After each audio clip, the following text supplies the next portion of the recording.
Hello, welcome to Art in the Digital World. I'm your host, Brandon Towne. We have this show is about digital art and technicians and equipment and all kinds of fun stuff people use to create artistic pieces, whether it be movies or paintings or pictures.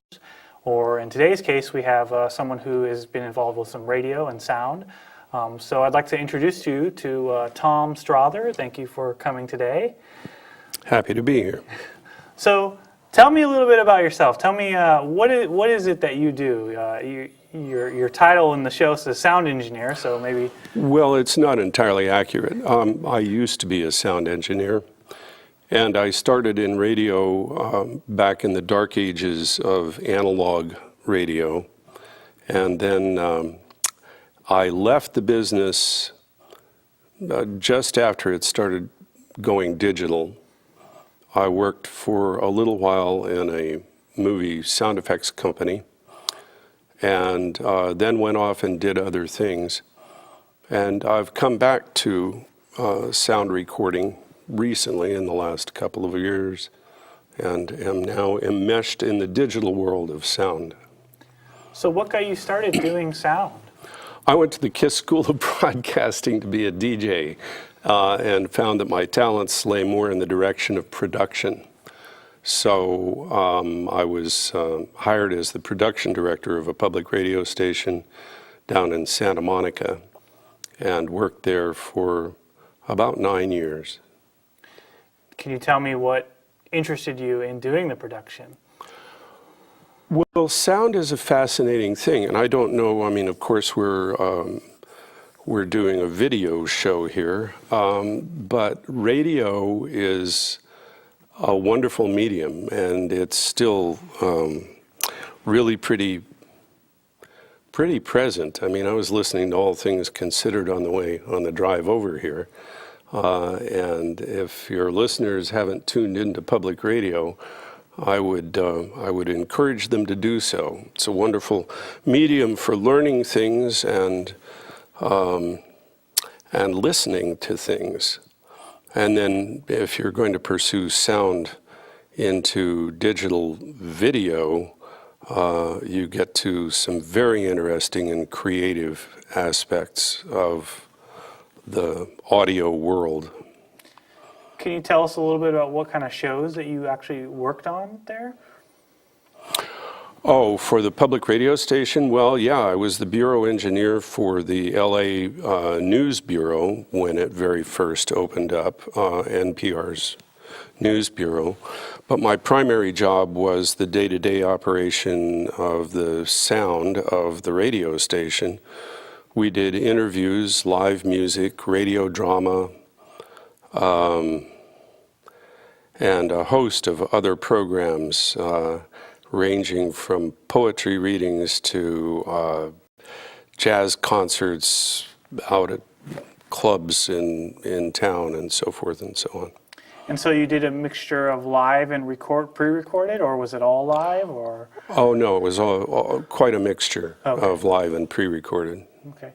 So tell us a little bit more, getting into the technical side of like, what does a sound producer do? Like, what's maybe the day-to-day operations of creating a program?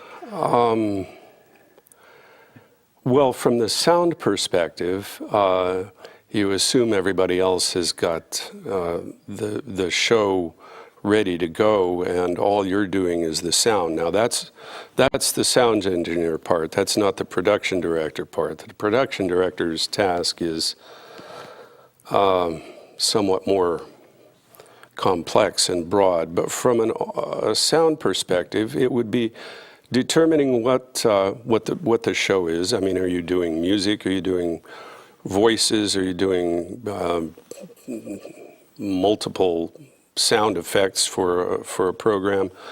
Knowing which kinds of microphones to use and what kind of recording equipment to use. Knowing how to run a soundboard.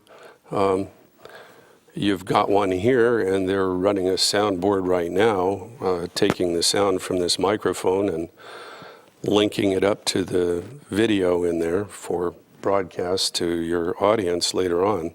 all of those things are part of a sound engineer's And we'll get a little job. more into the, how sound has changed, but do you think that the principles of the sound engineering is very similar, or do you think that because of the digital age, it has really changed the sort of, core function of doing sound? No, I don't think it's changed the core function of doing sound.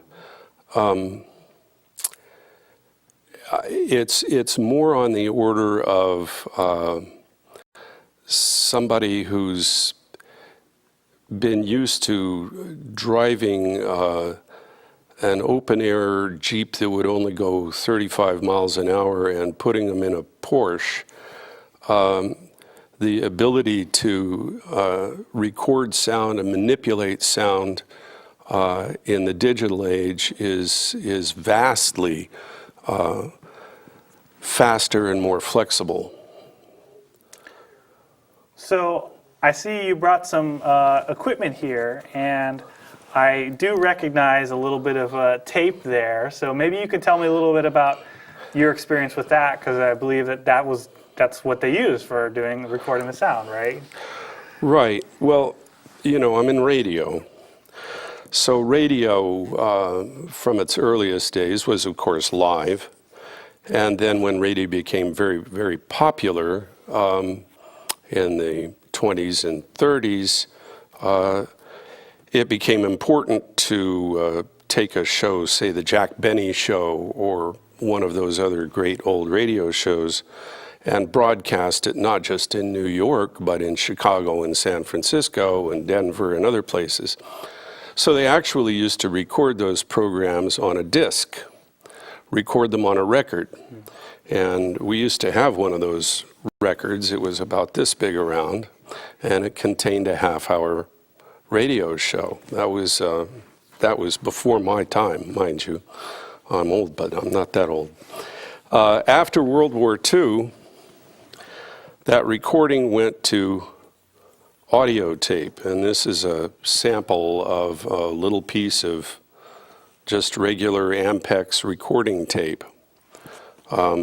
There's just a magnetic coating on one side of the tape, and as the tape passes over the record head of a tape recorder, it changes these little particles on the tape, and you get a recording that you can play back. I brought the editing block here to show you how we used to hold that up. Show you how we used to actually edit tape, edit a show. I mean, you live in some measure here in a very relaxed world because you are doing all of your shows live. If you were doing as we did in the bad old days, you'd be recording a half-hour show at least 45 minutes and then sitting down in a studio and cutting out chunks of your recording and gluing them together. And so we used a single edge razor blade, put the tape in this block, cut along one side, pull the tape out, remove a section of tape, and then glue the two edges back together again with something very akin to Scotch tape. But in any event, that's what this device is all about. So, I have some experience with splicing together some film, and so with film you can see the frames that you're cutting. Right. But how do you determine where to cut the tape, if, you're just looking at it like this? I mean, I don't think your eyes can see the magnetic pattern on it. So. No, my eyes aren't good enough. No one's eyes are good enough for that. On a tape recorder, you rolled the tape back and forth. Well, you stopped it where you thought you wanted it, and you'd roll the tape back and forth across the playback head, and then take a white grease pencil and put a mark on the tape, and then go to wherever else you wanted and put another mark on there and cut those or insert them or whatever. And then, of course, you got into multi-track recording, which is another issue. But that's basically how recording tape was edited back in the old slow days when I started. And did you do a lot of the tape editing? Is that kind of what your main thing was? Or? I have thousands of hours worth of tape editing under my belt. It was one of the things that would keep me in the studios until 1 o'clock in the morning trying to get a show ready to go on the air the next day. And tell me about like different formats. Like I forget what you said, what that size was, but there were some larger type formats for audio, isn't there? Well, sure. This is for a stereo tape recorder, and then you just got wider tape for 4-track and 8-track and 16 and 32, and it got bigger than 32, but most studios didn't run more than 32-track tape recorders. They're immensely expensive to maintain, and so by and large, if you were going to do as the Beach Boys did and record over their tracks, that was like 4 channels. That was amazing in its day, but by the time you've reached the end of the magnetic tape recording age, you could easily have 64 tracks running, or even more for some complex band out there. So after you've did the public radio and you worked with the tape, tell me what you went on to do that, and maybe what some of the technical things that you did later on. You said you got out of it for a little while. And well, I did. I worked for a movie sound effects company for a brief period of time. I was never really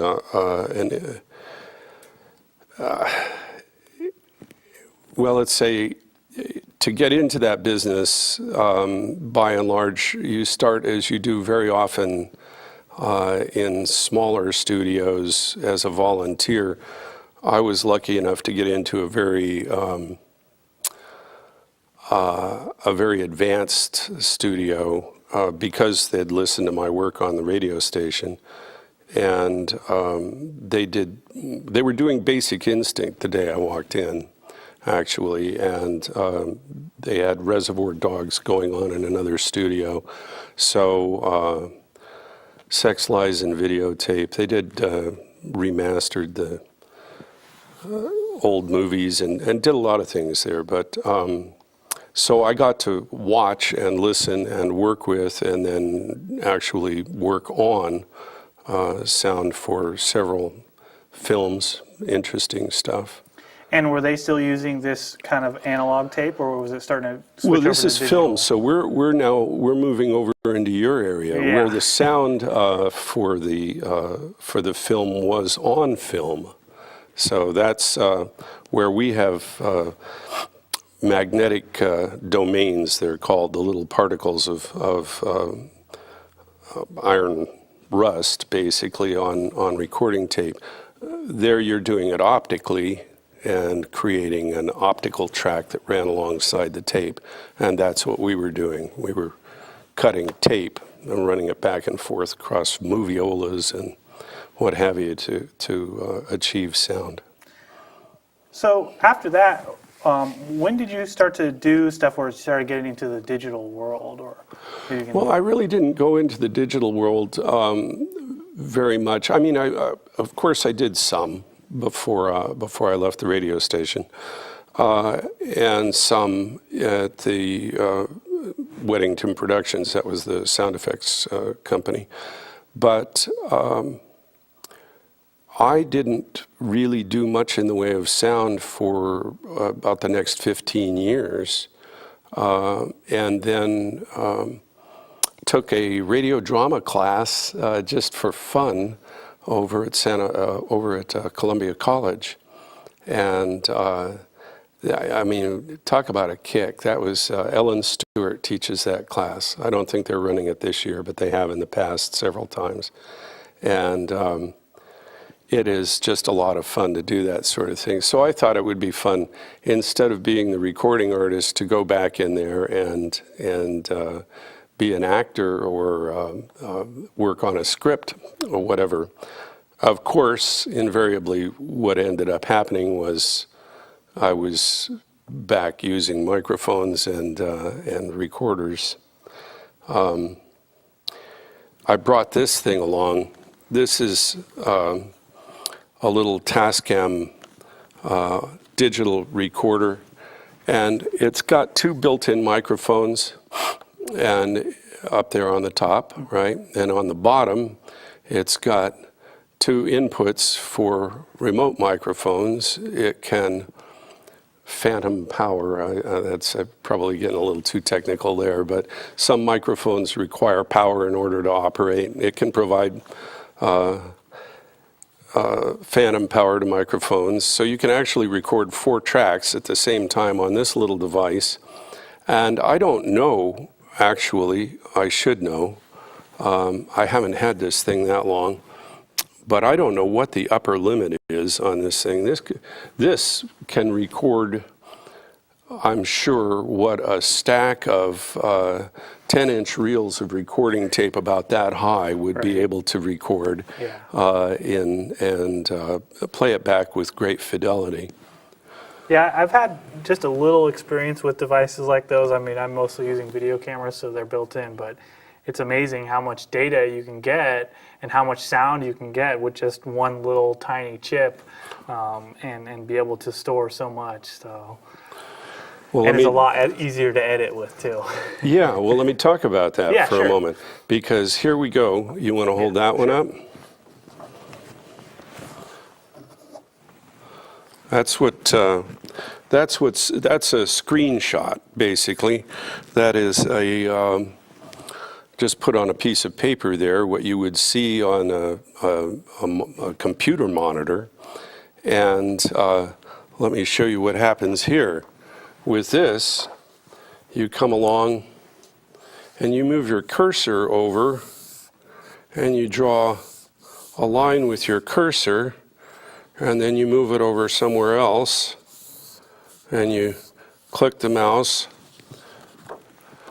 and you put another line there, and then you just right-click, or whichever software you're using, remove that little piece, and they'll automatically fit themselves back together again. Right. And something that would have taken a considerable amount of time back in the recording tape era, it takes a couple of seconds to do now. The handy thing with that, in addition to being able to cut out chunks of things, is you can reproduce them just as easily. So, for instance, let's say you wanted to generate some traffic noise, and all you have is a minute's worth of traffic noise, and you need 5 minutes worth of traffic noise. Well, you take your 1 minute's worth of traffic noise, and then you play it over and over and over and over again, and all of a sudden you've got 5 minutes worth, and it has taken you well, far less than 5 minutes to do that. I would guess you could probably pull off something like that in 1 or 2 minutes. Because I guess if you had to make the traffic, you'd have to copy that minute onto other pieces of tape if you were to do it exactly. on the tape. So, right. Yeah. And you know, the thing that I've always been taught about nonlinear editing is that you have all your media right there. You can just pull it up and go to any frame and go to any section. Whereas if you have film or tape, you know, for audio, you have to, you know, a good editor, I'm sure, has their tape organized, but you know, you have to search through to find the piece that you want, and it might be a lot harder than if you do it from a computer. So. Well, absolutely, and of course, on anybody's PC or even a laptop, or probably even an iPad or something like that, I can have 64 tracks if I want. I can have 150 tracks if I want. So if you want to layer sound, the digital age has made that very easy. There are questions, of course, about whether digital sounds better than analog. And that comes up every now and again. It used to be pretty obvious that analog sounded better than digital. Not in ordinary things like my voice right now, but if you went out and recorded an ocean wave hitting the shore, or if you listened very carefully to a chord played on a piano and allowed to just dissipate, you would hear in the digital recording little flaws. But that's gotten a lot better now than it used to be. And for audiophiles, there are still those that cling to analog, but my ears aren't that good. And actually, I don't think most people's ears are that good. I had a sound teacher tell me it's good enough. It's, where most everyone won't know the difference and will hear the high quality. And yeah, it's gotten so much better. And, do you have an opinion of what you like to work with? Maybe as far as maybe not the ease, but do you think that there is a difference in the sound that you can see, or more organic, or can you hear the digital, side to it, or? No, I can't. I mean, by far the bigger choices now have to do with recording technique, not with the software that you use to get the sound into a computer or another medium. There's no substitute for a good microphone. There's no substitute for good microphone placement. The right mic in the right place at the right level. Excuse me, I'm up here rubbing up against the mic that I'm talking into. Those are all the important parts. And as far as I can extend that a little bit too into the question of ease of operation. It takes a long time to learn what to do with sound. Technology continues to change, and if you have to go out and learn a new technology in order to accomplish something, then you have to learn a new technology. It's like driving a new car. You're going to have to learn how to do that. But you know how to drive a car, and I think that's the message about using digital technology as opposed to analog. Here's an example. I mentioned earlier that they were doing Basic Instinct when I came to that studio, and maybe a lot of your viewers haven't seen that film, but there is a scene there where one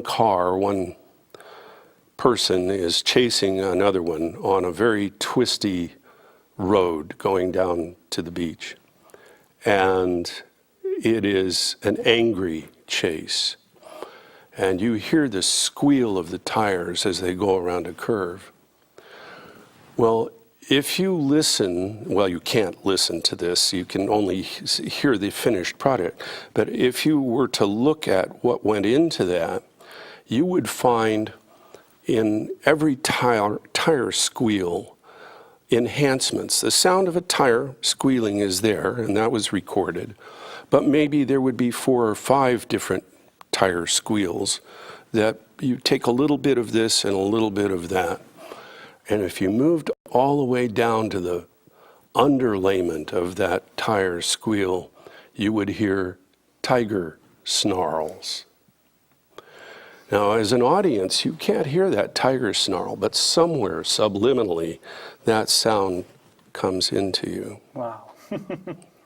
And I hear that sometimes, that people use not necessarily the sound of what it's supposed to be, but to kind of invoke something, and maybe you wouldn't know what it is, but it does kind of have that different sound. So sure, a saxophone is just a saxophone, but how long has it been since you've heard a saxophone that was recorded that didn't have an echo? Right. Yeah. Well, I don't have a lot of time left, but maybe that's a good. I did want to ask. I get the feeling that you do think of this as an art form. I mean, what can you say about being someone into sound and the art that is involved with doing the sound, because part of me, when I do sound, it's like I just want to get it right, and I know that there's a lot of art that goes into getting good sound.